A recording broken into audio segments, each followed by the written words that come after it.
എല്ലാവരും ആകാംക്ഷയോടുകൂടി ചോദിക്കുന്ന ഒരേ ഒരു കാര്യമാണ് ഇന്ത്യ എന്നാണ് പാകിസ്ഥാനെതിരെ സൈനിക നടപടി തുടങ്ങുന്നതെന്നാണ്. അതിൽ പലർക്കും പല വ്യത്യസ്തമായിട്ട് അഭിപ്രായങ്ങളുണ്ട്. അപ്പോൾ എൻ്റെ ഒരു അനാലിസിസ് വെച്ചിട്ട് വിത്തിൻ 48 അവേഴ്സിനുള്ളിൽ ഇന്ത്യ എല്ലാ പ്രിപ്പറേഷനും കഴിയും. അത് ഇന്നിപ്പോൾ നാവികസേനയും കരസേനയും ട്വീറ്റ് ചെയ്തിട്ടുണ്ട്. അവർ റെഡിയാണ്, പരിപൂർണ്ണ സജ്ജമാണ് എന്ന് ട്വീറ്റ് ചെയ്തിട്ടുണ്ട്. പക്ഷേ കുറച്ച് പ്രിപ്പറേഷനും കൂടെ അവിടെ ഇവിടെയായിട്ട് നടക്കുന്നുണ്ട്. കഴിഞ്ഞ ദിവസങ്ങളിൽ ടാങ്കിൻ്റെയൊക്കെ ഒരു അഫയേഴ്സൊക്കെ കഴിഞ്ഞ ദിവസങ്ങളിലൊക്കെ കരസേന നടത്തുന്നുണ്ടായിരുന്നു. അവർ ശരിക്കും നല്ല പ്രിപ്പറേഷനിലാണ്. അതുപോലെ തന്നെ പലർക്കും ഡൗട്ടുണ്ട് ഇന്ത്യ ഏത് രീതിയിൽ ആക്രമിക്കും അല്ലെങ്കിൽ ഏത് രീതിയിൽ പാകിസ്ഥാന് നടപടി കൊടുക്കുമെന്ന് പലർക്കും ഒരു ഡൗട്ട്സ് ഉണ്ട്. ഇപ്പോൾ കഴിഞ്ഞ ദിവസത്തേക്കാളും കുറച്ചും കൂടി വ്യത്യസ്തമായിട്ട് കുറച്ചും കൂടി മാസീവ് ലെവലിലോട്ട് ഇത് മുന്നോട്ട് പോകാനാണ് ചാൻസ് കൂടുതൽ കാണുന്നത്.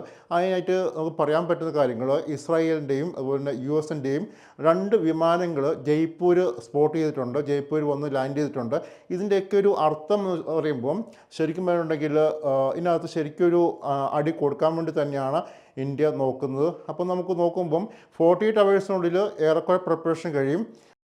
ഇന്നിപ്പം 26, 27, 28 കൊണ്ട് ഇവിടെയുള്ള പാകിസ്ഥാൻകാരെ എല്ലാം അങ്ങോട്ട് പറഞ്ഞു വിട്ടുകൊണ്ടിരിക്കുകയാണ്. ഇപ്പം സംസ്ഥാനങ്ങൾക്കെല്ലാം ഓർഡർ പോയിട്ടുണ്ട്. എത്ര പാകിസ്ഥാനികൾ എവിടെയൊക്കെ ഉണ്ട് അവരെല്ലാം ഇവിടെ നിന്ന് മാറ്റാനുള്ള ഓർഡറും കാര്യങ്ങളൊക്കെ ആയിട്ട് ആഭ്യന്തരമന്ത്രി അമിത്ഷാ പോകുന്നുണ്ട്.